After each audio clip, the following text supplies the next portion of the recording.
Arabic webinars. This lesson is about the heavy and light letters. Objectives. We will learn what the meaning of heavy and light letters are and how this affects the pronunciation with fatha.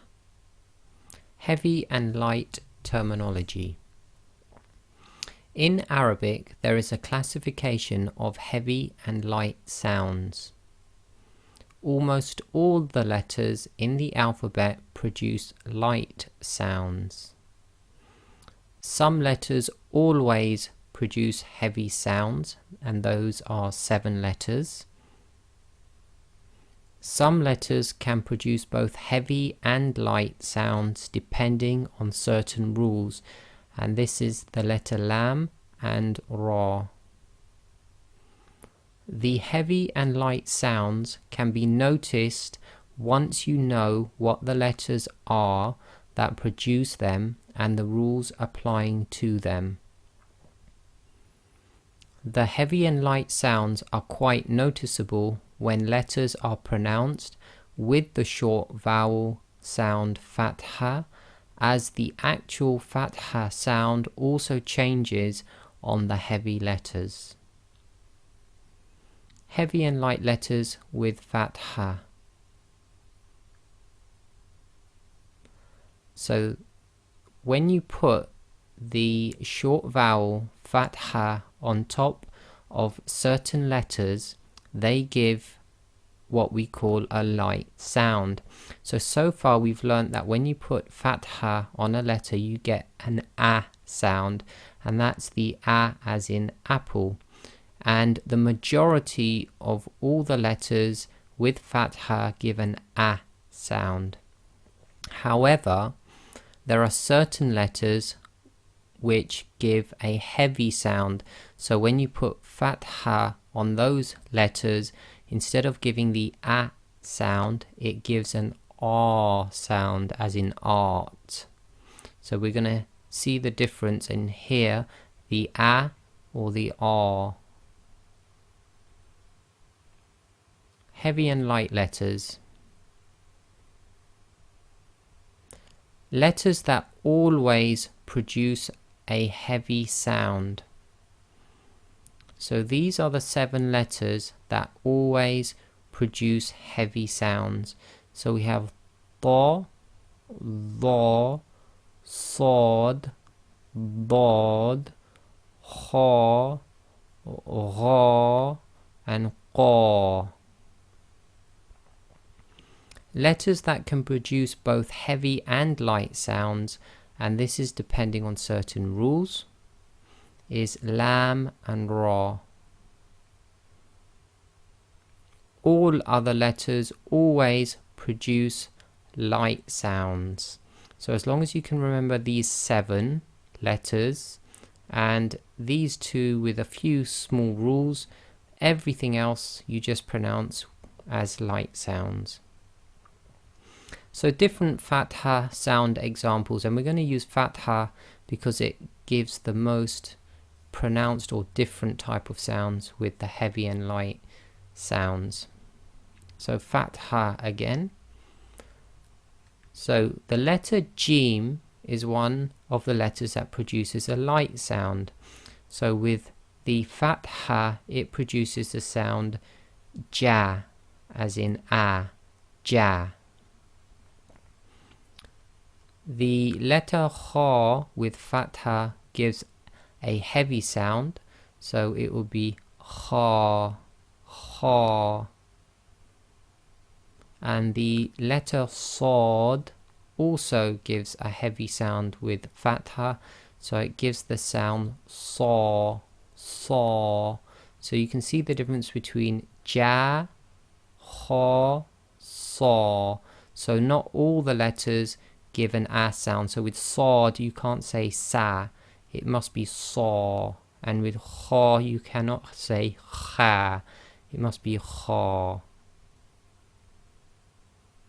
So pronunciation of heavy letters. These 7 letters always produce a heavy sound. Hence, with fatha, they give an R sound, as in art, instead of an A sound, as in apple. So we'll just go through these 7 letters.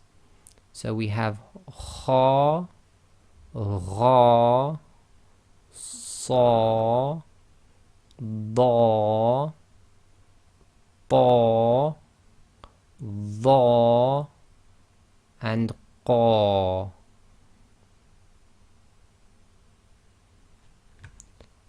The letter ra with fatha. The letter ra also produces a heavy sound if it has either a fatha or a dhamma on it. Later on, we will see that the letter ra has many more rules regarding its pronunciation, and it is one of the more difficult letters to learn all the rules for. So the letter ra with a fatha is pronounced ra. You cannot say ra, and you would hear this in the word rab. Rab. You cannot say my rab. You say my rab. So that's why it's rab instead of rab, is because the letter ra with fatha must be pronounced heavy, so it's ra, ra. Tafkhim and tarqiq. So in Arabic, the letters that produce the heavy sounds are known as the tafkhim letters. The letters that produce the light sounds are known as tarqiq letters. So that's just the Arabic terminology. So to keep it easy, we will normally say heavy and light.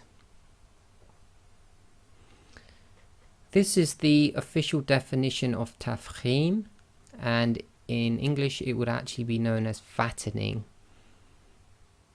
So its applied definition: it is a heaviness that enters the body of the letter so that the mouth is filled with its reverberation or echo.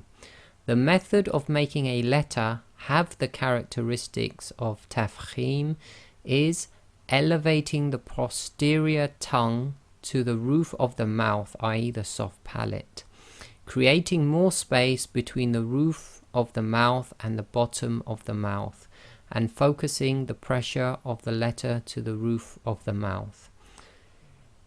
Now that's obviously a long and difficult explanation, so that's just an official definition.